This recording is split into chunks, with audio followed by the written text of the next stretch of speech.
विठू माऊलीच्या दर्शनासाठी शेगाववरून पंढरपूरला जाणाऱ्या भाविकांसाठी एक महत्त्वाची अपडेट। शेगाववरून पंढरपूरसाठी रोज सकाळी 7:30 वाजता थेट साधी बस लाल परी सुटते।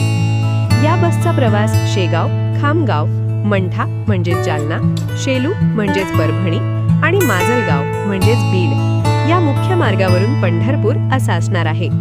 या प्रवासासाठी साध्या बसचे तिकीट साधारण 815 रुपये आहे।